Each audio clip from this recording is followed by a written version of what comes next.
If this season feels heavy, if everything around you is shifting and you're wondering why life feels like one big reset button, you're not broken. You're being built just like the fall trees. You're supposed to let go right now because chaos is the compost of growth. It breaks down what's old so you can rise stronger. And right now, everywhere you look, the world is in massive transition. The leaves are changing, the air is turning cold, and maybe, just maybe, so are you. Because when life starts to shake, it's not trying to destroy your foundation, it's trying to reveal what's solid underneath. This week's episode, we're talking about chaos as calibration, how the storms and setbacks are the messy middle. And they aren't signs you're off track. They're the signals that you're leveling up. And if you've seen what went down in the recent 2025 Moab 240, you know exactly what I mean. Flash floods, my friend, relentless rain, deep ankle deep mud, a race that pushed even the strongest runners, and we saw it live on YouTube, past the edges of their limits. But that's the thing about chaos. It strips away the noise, the pressure, and the perfection until all that is left is the truth of who you really are. So as the season changes, maybe it's time to let go of what's no longer serving you, to stop clinging to what was the thing that you've been wanting to do next. Because every storm, every messy chapter is just the universe saying, hey, you're ready for your next level. Let's go.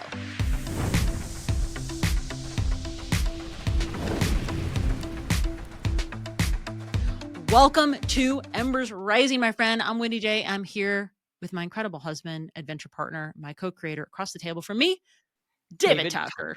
Well, we both said we weren't sure who was going to say that first.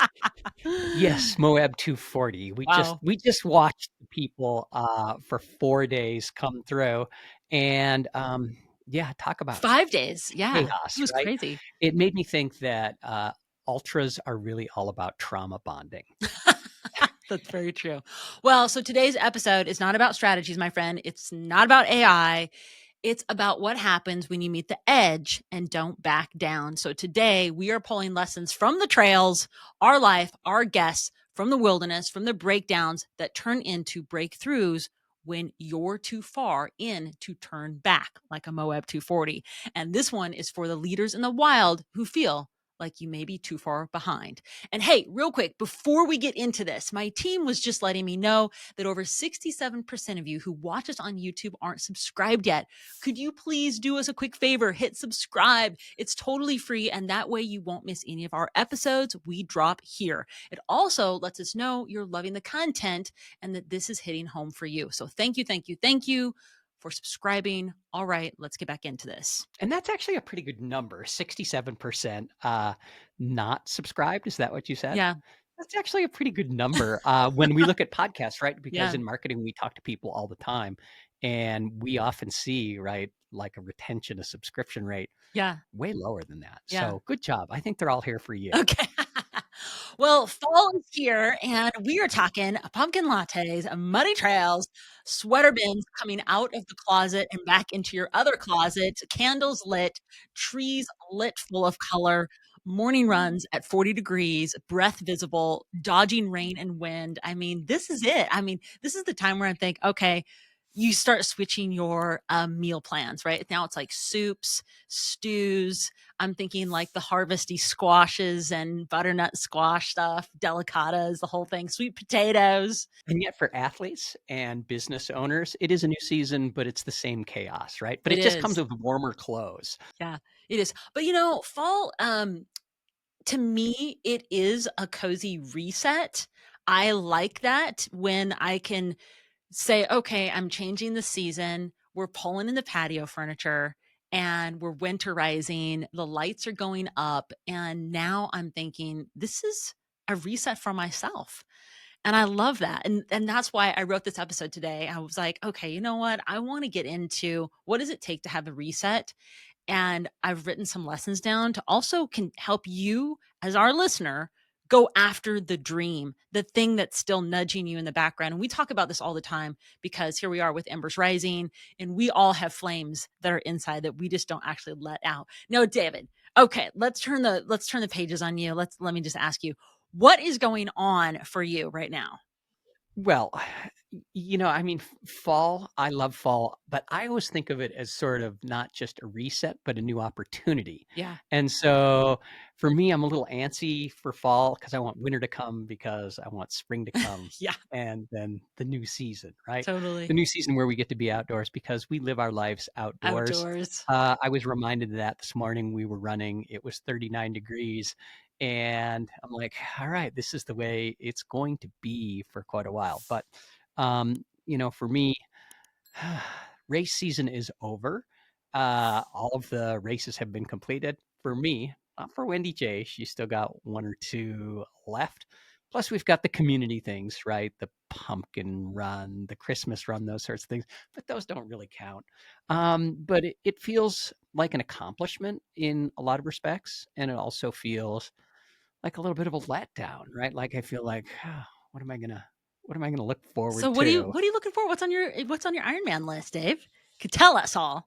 Yeah, right. I haven't decided. What? So Why have you not decided? it's amazing how early they release these races, right? Because registration for like next June, July, and August Ironman are already out. I did learn one thing from this year's Ironman in Boise. You don't have to register early. There are plenty of spaces. They will take your money even up to 2 weeks beforehand. And I don't see most of the races filling up. So I'm definitely going to do an Ironman. Okay, so which one? What are we I thinking? I don't know. What? I don't know if I'm going to do Boise again, even though it has been announced. It is hometown. I might volunteer for that one and learn and contribute, give back in that way. So I've got maybe Coeur d'Alene that I can look at. I'm looking at Oceanside, things that are probably within driving distance because I hate packing the bike on a plane. We've done that before, right? And Yeah, it's so like, many times. it's a disaster. So I don't know, but it would be nice to actually get in the ocean because, you know, my big body would be a little bit more floaty in the seawater than it was in the freshwater. What else are you focusing on for? I'm really working on business, as you know. Business is sort of a priority right now. We're spinning up some new ideas and some group coaching and some consulting, uh, and still focusing on AI, right? So I sort of imagine that the fall is going to be focused on business ideas and some of the things that we talked about while we're out running, right? While we're out doing these adventures, you come up with these ideas, but where's the time to actually execute? And so I think now's the time to execute on some of those. That's cool. Yeah, there's so much. Well, I've got a lot of updates, but I think most of all, Was was there something that you thought I should actually say here? oh, no, I was just hoping that you had an Iron Man for us. You had some more, yeah, some business direction. No, it's perfect. Yeah, sometimes in life, like Sometimes you don't know. you make a decision, Yeah, but it isn't crystallized, right? And so I'm continuing to train, but I've done that for the last 10 years, right? yeah, Because I'm training for life, not just for an event. But I really got out of a lot of these events this year, a lot of I don't want to call it self-worth, just self-satisfaction, right? I got a lot of satisfaction out of doing more races this year than I've ever done in my entire life. And that felt good. So I know I'm going to be doing it again. yeah. And obviously I'd like to crack the 50K ceiling right now. The longest race I've ever done is a 50K, way harder than an Ironman 70.3, in my opinion. So I think probably 100K is going to be in there along with an Ironman next year. That's cool. Yeah. And I like the local races too. Yeah. The half marathons are fun. You're done by noon. You get to go and have a beer and a burger, and you feel just fine the next day. Well, I know we have a few things on our bucket list for next year. We really want to attend with Vagabond Trails, an experience with Jeff and Audrey, Jeff Peltier, Audrey Lafreniere, the TMB around the Switzerland, Italian, French Alps. We've been wanting to do that. It's on our bucket list this year. Couldn't make it happen, so we're putting it on our bucket list for next year. We also have the Tetons to do the full loop this year. End up getting cut short with the weather and just the days that we were there. So we are looking forward to doing that. And we were gonna do the Grand Canyon We're this doing the year, Grand Canyon this but the year. Grand Canyon burned down. Well, it didn't burn down, it North Rim burned up Lodge from the edge of the canyon, and so that was was, closed. yeah, it was closed, and that just didn't come to fruition. Well, I've got a great story to share, and I want to jump in. But before I share this, just a quick reminder, if you want more of the behind the scenes, the raw rebuild, and early access to what we're creating, please join our newsletter at wendyj.com/newsletter or click the link in the show notes below. All right. So I've got to tell you, my friends, it has been a wild ride. And I know if you've been following us, you've probably heard about the Toe Saga. If you haven't and you're brand new to this, I had a toe saga during my last race. And the toe saga was I tripped twice in my race at a 50K and didn't realize how bad the trip was. And 2 days later, we were now hiking and running the Grand Tetons. Coming home from that, like a few days later, it was looking like I needed to figure out what to do with my toe. My toe had a hematoma, had a blister underneath it. We had done the drilling. It was bruised. It was not looking good. So we had to start making some decisions. And I think it was almost a month of kind of waiting to see. I went through like a lot of pain for the first like 3 weeks of a lot of pressure underneath the toenail. This is my top toenail. And we made the decision on the 4th week that after seeing 2 podiatrists, that I should probably get my toenail removed.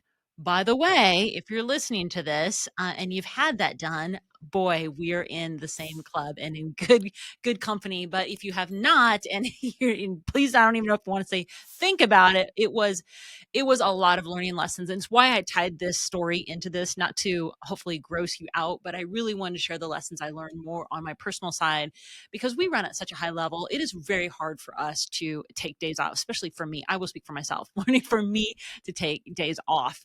But And I think one of my toxic traits is thinking that, resting is lazy, right? right. So, Yeah. so yeah, I we both work out every single Yeah, day. yeah. So anyway, procedure week 1, and I'm on my 4th week of healing right now. So about 3 weeks ago, week 1, I had the procedure on a Monday. And basically, I came to the acceptance that I knew I was going to be out for the week as far as cardio running goes.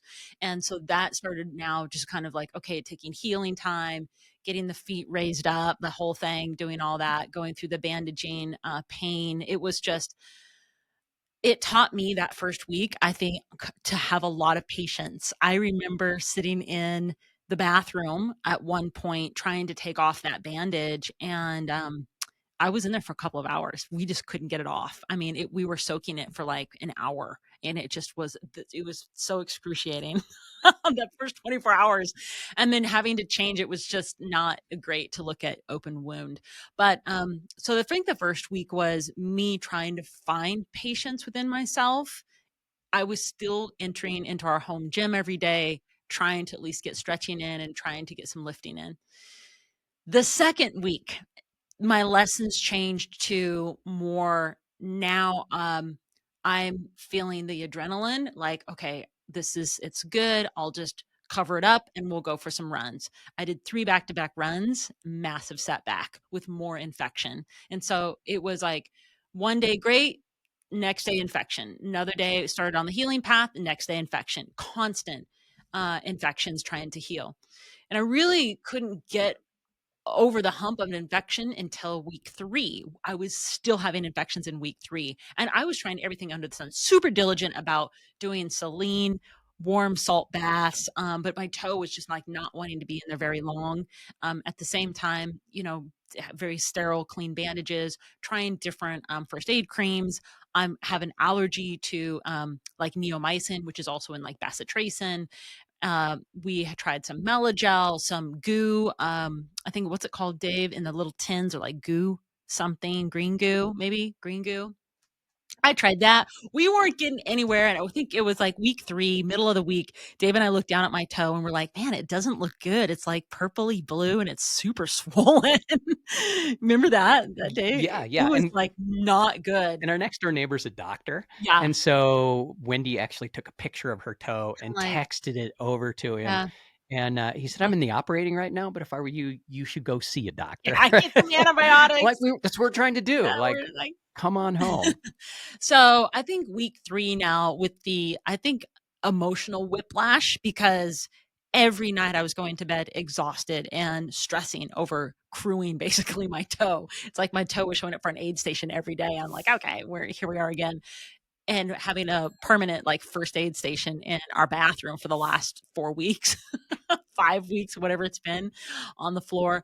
It just really taught me that I'm forced to slow down and then just modify all of my workouts. So we started moving me to more of indoor biking, and then just heavier weightlifting, being careful of what I could and could not do with the Toe Saga. Yeah, you never want to drop a weight on your toe. No, not at all. I think at one point when it was super raw, I ended up dropping a pair of scissors on it, and it would just, oh my gosh, it just, yeah. Yeah, sleeping with your foot out of your bed sheets is a sign that you're still not healed. Yeah. And if you've been any sort of listener to our podcast before, I'd like you to drop a comment here. Right, yeah. On a scale of 1 to 10, thinking how patient is Wendy, with 0 being 0 patience and 10 being Please very, do. very patient. Yeah. And I'm going to predict the outcome here, but if you're a If I listener, see all zeros? and especially editors, you probably know Wendy, patience is not her strongest Not at suit at all, all. yeah. Yeah. And I also know that I just have addiction to motion, just being in motion, and forcing myself to heal faster is just not an option. I mean, you can hey, heal faster, it's just not happening. You can yell at it, it's not really happening. I've really had to like do my best to sit it out. However, I have found in the third week some incredible tips that I'm going to make a video on and share with everyone. I will share with you here now of things that actually did speed the healing that I wish I would have known probably on that second week. So I was like a week behind. But we had moved to some research on using medicinal manuka honey, a 400 plus. I guess they come in grades of 400, 600, 1200, something. But if you can get one that has this antibacterial, which I in my other creams and stuff was not using, it made a massive difference. Like just I couldn't believe how difference. And I tasted it pretty good. I did not taste it. Red light therapy started really healing a lot of the collagen and new cells on my skin, which was great. We started doing it twice a day, even 3 times a day. I was doing red light therapy on my foot, just like an at home like red light therapy box. I think we have one that's called Mito, Mito. Um, that worked really well. And switching out some different bandages, I started moving towards the copper KT tape. It's got a lot of stretch compared to a lot of the first aid tapes that either like break or aren't breathable. And KT tape, if you buy the copper one specifically, is breathable and it's very stretchy. It's different than cotton, by the way. This is copper and it has the black and the gold copper and it just works fabulous. So I was able to do some changes in the bandages and move through it. So I would say my toe started healing quite a bit faster as soon as I started changing those techniques on maybe week 3.5 on the 3.5 week. And then, yeah, here we are week 4. So, and I actually started running, did a long run on Saturday. No one else in our family runs. No. And so what Yeah. was the amazing advice that we got from our family? Like, honey, why don't you just stop running? Yes. Can't. Or Yeah. if you're a runner, like you've probably heard these things from your family, but your mom, your sister, your brother, some of our friends, even my therapist, right? I told my therapist about your toenail and then started talking about Moab 240 because we'd like to do that. And guess what? She won't return my phone calls anymore. I have no idea why. Like what? Yeah, it's been a rough few weeks. I'm not gonna lie. I mean, ever since my race and the toe started, I've been in a lot of pain with that toe. The pressure of having the hematoma and a blister underneath there was just excruciating. And then having to go through getting the toenail pressed, the drill in, nothing coming out, and then the whole removal. Yeah, don't want to go there again. But as a high performer, I think a lot of us really are not great at not being in motion and being active and doing whatever the thing is that you are doing. I think that's just true for a lot of us. And you see so many high performers that actually show up at a lot of these ultras, are high performers showing up for this. This is like their jam. I'm actually looking forward to one day doing something amazing as a Moab 240.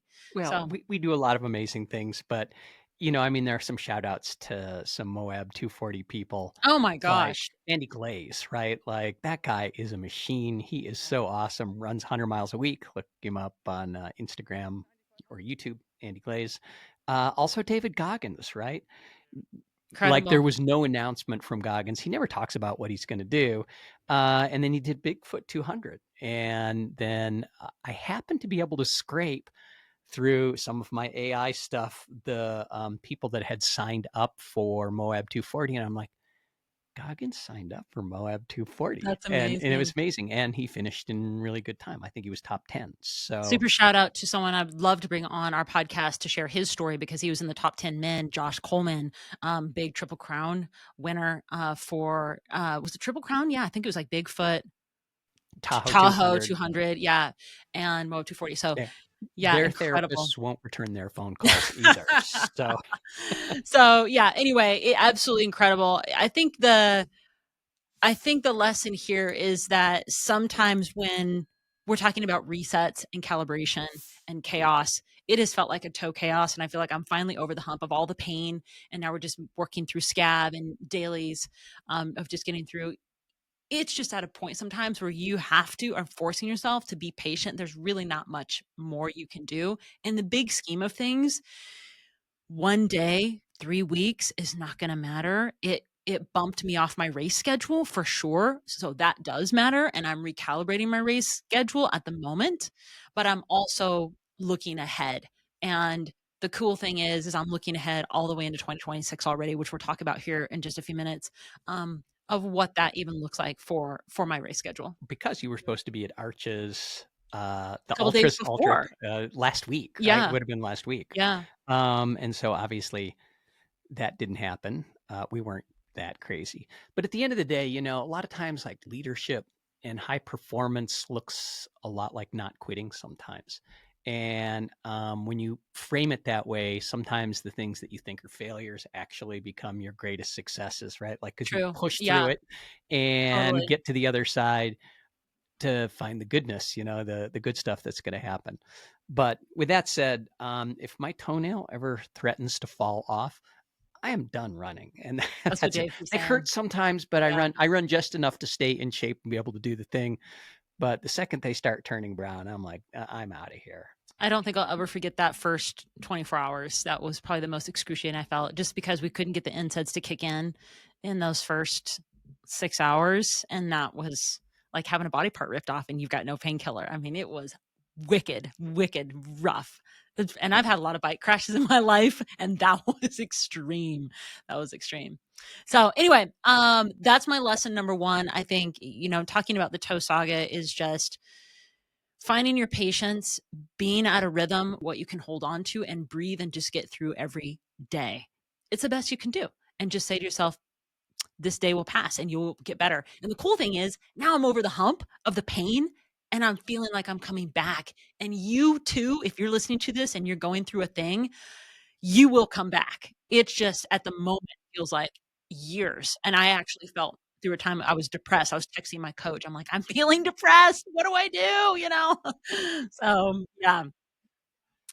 Let's move on to lesson number 2 because let's talk about what happens when life gets loud. And I think that's really important when things feel super chaotic and you find yourself hitting the next episode of Netflix and scrolling through Instagram and TikTok like it's a job, avoiding things that you know and your heart matters most. And we've all done it. We say it's a rest, we're decompressing, but hey, let's be honest. We're just checking out. We're checking out of life, right? And here's what I've noticed when chaos hits, most people don't stop dreaming. They just stop taking action on the dream. Not because we're lazy, right? It's because all of a sudden we don't, well, we do care, but it's because the momentum in and the chaos feels impossible. And I think that when you hit that, it's like, what's going on? How can I continue moving on? And when you're feeling like overwhelmed, stress, meanwhile, the world isn't slowing down, right? AI is reshaping everything. New business models are launching by the minute, and people are feeling really behind. So the question becomes when life gets really messy, how do you lean into your vision? Or do you let it slip one day at a time? Because when chaos hits, we'll always be here with distractions. There's always going to be episodes. There's always going to be scrolling. There's always going to be hundreds of tiny little things that you're going to say, I'll just do it tomorrow. And this is the moment where I really gotta say, you gotta press pause and ask yourself, am I moving towards the thing that I want, or am I numbing myself from it? We've been there. A quick story, Dave, I'd love to share is a couple of years ago, we had a lot of back-to-back losses. If you've been with us on our podcast, you know about that. We'd had a trip planned at the end of the year to go back to home to Hawaii. And we did. We went there at the same time. What we really needed more than anything was to decompress. But what we didn't, we actually kept jamming with work and more certifications that we were working on. It was so hard. And we were kind of wrapped up still in the chaos. I was depressed and I was in Hawaii. I was in like back home and I was feeling depressed and angry. I was like, oh my gosh, this is not working out. So sometimes when you're going after the dream, or you're going to shift into the dream mode, you've got to take a pause sometimes and be like, okay, I'm making the switch, or give yourself enough time. If you like have had a whole bunch of massive chaos come at one, we had kind of like every month or every 2 months, we had something major, a life, someone ended their life, a death. It was just like 5 things, 6 things going on, a partnership. It was just on for like that year. And yeah, so It's like a replay reel, right? yeah. And it's hard not to live it. The thing is, the chaos is going to show up for you for sure in your lifetime. Every one of us doesn't get out of this alive without, loss and chaos and accidents and all of those things that happen. I think for me, just sort of thinking about how those meltdowns became lesson plans for us moving forward in the future. Even this podcast is sort of a 100%. genesis of that lesson plan, that learning, like how can we turn what has happened into something that continues to move us and our audience and our people forward. um, is one way to think about it, to have it serve you and your life in a little bit better way Mhm. and make sense of it. But when the pain comes, the pain comes. And I think sometimes it's okay to just curl up in a ball on the couch for a day or two and just let that wave of, grief or anger, whatever it is, flow through. Yeah. But you got to get back up off the couch and write it down. What did I learn from this? And how am I going to engage and continue doing what I need for me, my family, and, the people in my life? I think what's important too is, you've got to you've got to start taking an action, which we're gonna talk about here in a second, because I think action is the maker of the next piece that you're going for. We're all living with a purpose inside. And if you're not, you've got to dig deep to find that purpose, my friend. Dig deep. And if you're listening to this, you probably are, because I know that our audience is a lot of high performers and leaders and athletes and incredible parents, families that are doing incredible things. And I know that your dream is still out there. You may not just be going after it, or you may told yourself that you're too old. Now, I had an incredible conversation last week with a guy who came into my life from a friend of mine, and he's retired. He's been in the corporate world, and he's actually starting in his 60s a personal brand. I think that's amazing. He's just like, I'm going after my dream. This is what I want to do. I've done this for corporate world, but I'm not done yet. I'm going after this. It's just absolutely amazing. It's like the people that sign up for the ultras, they've maybe done the small runs, the hundreds, and now they're going for the 200s. And look at the age ranges of the people who sign up. They are not 25. No, yeah. When you're looking at the age ranges, you're looking at 35, 45, 55, 65 on up that are in these 200 races. It's like, what? This is blowing my mind. Ultra running or enlightenment. Sometimes Yeah. it's hard to tell, right? But the thing about all of us that are athletes, high performers, and look after our health as like number one, we're living a lot longer. And so 60's nothing, right? Yeah. Like that guy, I'm that guy, right? Like I'm in my 60's. I know. Uh, I've got 40 plus years in front of me. Man, I was looking at Ironman Women's World Championships also this weekend. I know we're geeks. This is what we're watching on TV. And there was an 80-year-old lady that finished a full Ironman, not a 70.3. And Was she the gal that fell at yeah, she fell the right at the very finish line. yeah. Um, it happens after you run for 18 or 19 hours at that pace. Yeah. Even a little bump in the road can knock you down. But she got back up, and yeah, just amazing. So I'm looking forward to that time in the 80s where the competition, there's not just as much competition out there anymore. And yeah, I can beef it up with the 80-year-olds. Well, speaking of dreams, here's how you make real progress, my friend. No matter what season you're in, you don't need a 5-year plan. You don't even need to meditate on it. You don't need to wait for the right time, clarity, or energy. And I know if you're hearing me say that, you're like, what? It's very simple. You take one day a week and you put the dream on the calendar. Not the idea of the dream, not a someday when it slows down, the version of the dream that's actually going to work. Get it scheduled like it's a real doctor's appointment, get it on your schedule. Because if it doesn't get on your schedule, it's not happening. It's not consistent. You're not serious about it. And you're definitely not going to be in the middle of what you really want to do. Right now, I am juggling a lot. Our podcast, our coaching calls, our VIP programs, keeping my training schedule, still while being present in life, health, preparation, relationships, and recovery. All of it. All But without a toenail. but I still carve out that window, even if it's 60, 90 minutes a week to work on the future, to build the things that's not urgent, but it's essential for our future. Because what I want to talk about is I'm not building now for the rest of 2025. That's done already. I'm actually looking at 2026 already. And I think this is how you become a leader. This is how you crush your dream. This is how you become like, this is what I really, really want to do. And I'm going to put it on my schedule. We talked about me launching reinventing my YouTube channel, my personal YouTube channel. Have not shared this in public yet. And here I am sharing it now with you, my listeners, because it has been a goal of mine to have an incredible YouTube channel, my personal channel. We have Embers Rising on YouTube, but we also have my personal channel. My personal channel has been a dumping ground of test trials of everything Dave and I have done, from like our programs that we've launched in the past, from Destination Travel to Travelers Book Direct. We've had all these crazy programs, even from our beginning, like podcast episodes. We were like pushing all to my channel until we were just like, okay, we actually need to get Embers Rising on its own channel and like have a different vision for my channel.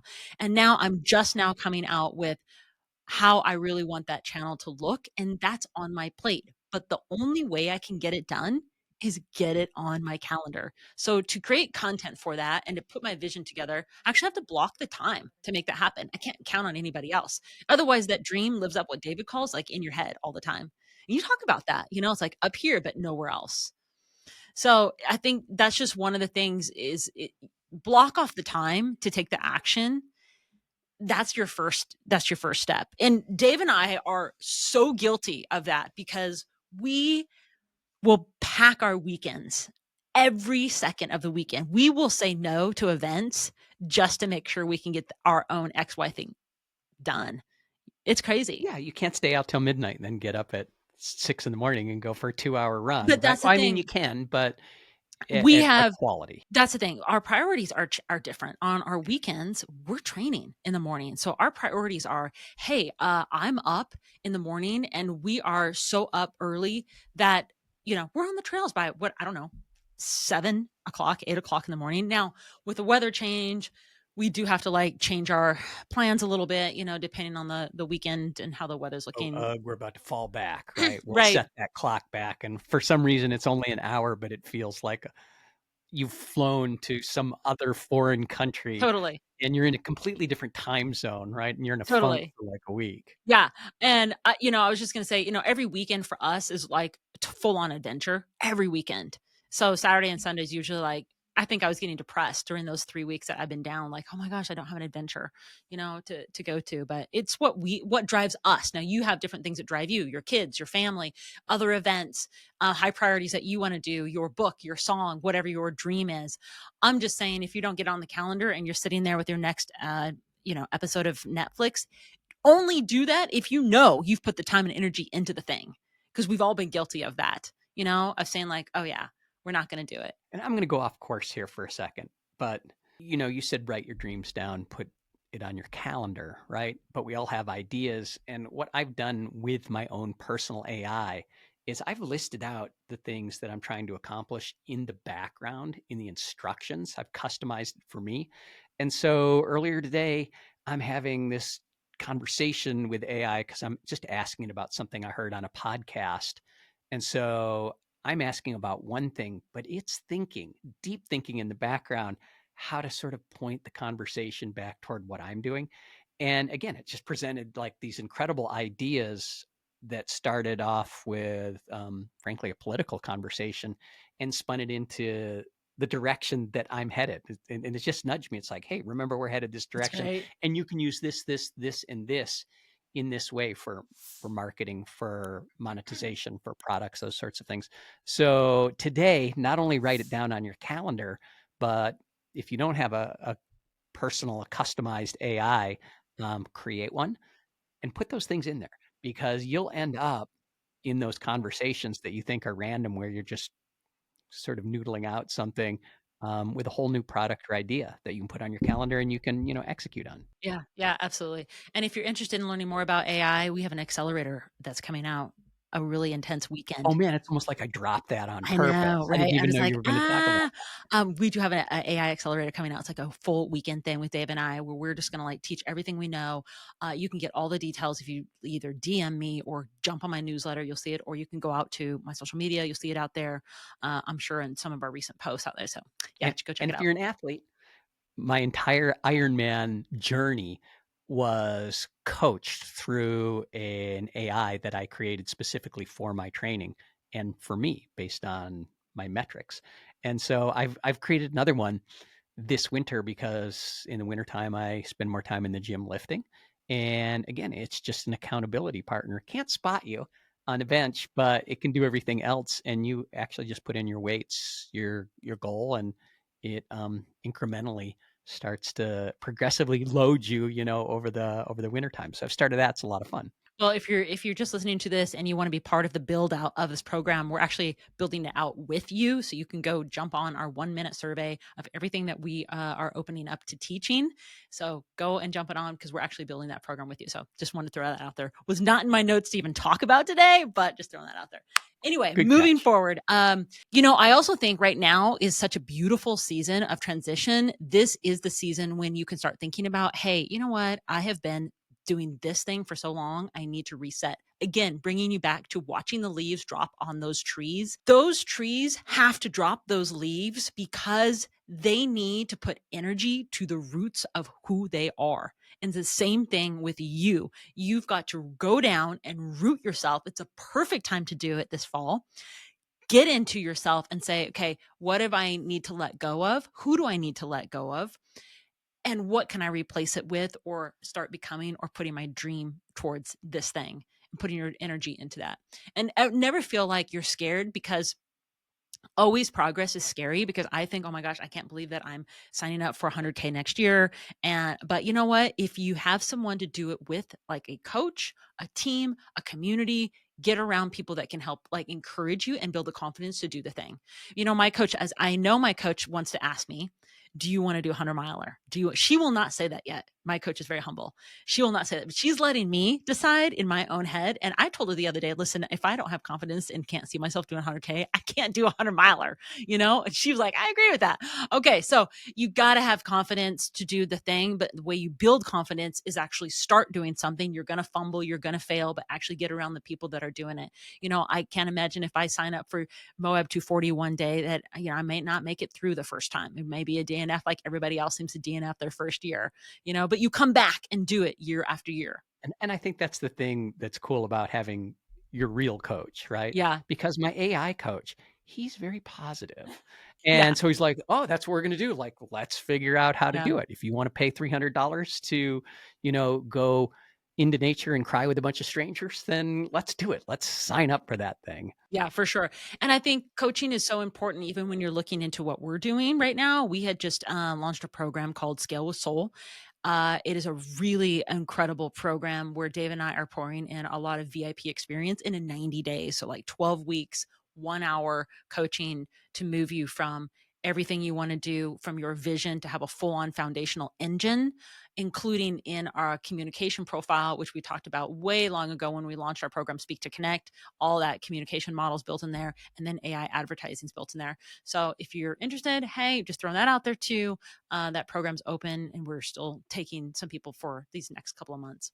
Yeah, it's an interesting time because AI is twilighting a lot of humans in terms of work. The economy is also putting a lot of pressure on people being out of work, and where are they going? Right there isn't really another job to go to, so they're going to entrepreneurship. And the thing is, like, it's become massively complicated to actually execute on a product, a dream, a service, marketing yourself or marketing a business, whatever it is those people try and do.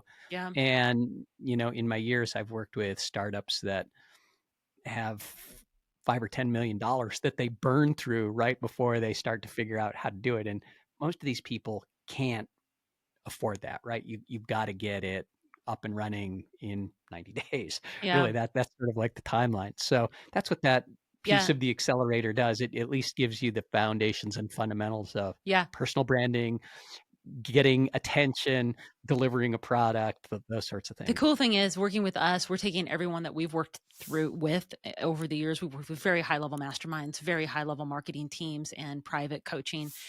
We don't even give you a course. It's just like one-on-one with Dave and I. We record our sessions so you can have it for the future, and then you're building your thing. So I wasn't even planning to talk about this, David. So it just came up. Hey, you're bringing it up, but here we are. But But the truth is, right? Like, it is very true. I mean, entrepreneurship is happening. And if you don't know where to start and you have a vision, you don't even know that systems exist to help you scale vision. And if you have the systems in place to scale the vision, then you can actually execute on that vision and make it happen, because things become autopilot and you start knowing who do you really need to hire and what needs to be automated as a human being, and then as through AI agents. yeah. And that's one of the biggest mistakes most people make. They don't know how to do it, so they hire someone. Yeah. One, you never learn how to do it. Two, you're about to get screwed. Not because you're hiring a bad person. It's Right. just they have their own idea and you're not really clear on what it is you want to accomplish anyway. And you just can't hire someone to do you, right? And that's the thing. You got to Yeah. really cement who you are and the direction you're headed before you can hire someone else to like help you execute on it. All right. All right, So we'd better get out of I here know. before we get sidetracked Right. with business. Action steps. Pick one thing that you're going to focus on your dream this week. Call it your dream time, whatever it is. Put it on your calendar. Like it pays you to show up to do it. That's the most important thing. And I really hope that you all got a lot of just good lessons out of this conversation. And it feels so good to be back in studio with you, Dave. It's been a while. We were doing every week podcast, but our schedule has been so full with training, our business coaching. We are like moved to every other week launches. We are so sorry. And then our guest that we're bringing in right now. So it has gotten a little bit crazy, but we're still here with you. It's like our running, or my running right now anyway. Yeah. I'm keeping my base up, and that's about it, right? I'm not advancing. So every 2 weeks is good, but we need to kick it into high gear. Yeah, again. we do. Well, what life and business has taught us is that there's no perfect place, no ideal weather, no clear path. There's just you and what you decide to do when it gets hard. During that Moab 240 this year, we saw runners covered in mud, crews chasing headlights through pitch black nights, feet soaked, blistered, swollen, and still they moved forward one aid station at a time, 1 mile at a time, one breath at a time, just like you can too. And that's what leadership looks like today. It's not polished. It's not pretty. It's not always Instagram ready. It's gritty, it's honest, and it's built in the wild, my friends. So if this week feels messy, if life is loud, the next step feels unclear, just remember you don't need to be perfect. You just need to keep building and taking action on the one thing over and over. So keep breathing, keep leading. You will get through this. And we believe in you. And if you don't believe that we believe in you, send us a DM and we'll let you know. We'll send you a video DM. And most of all, my friends, keep chasing those horizons of course every day. All right. See you on the next episode. Aloha. Aloha.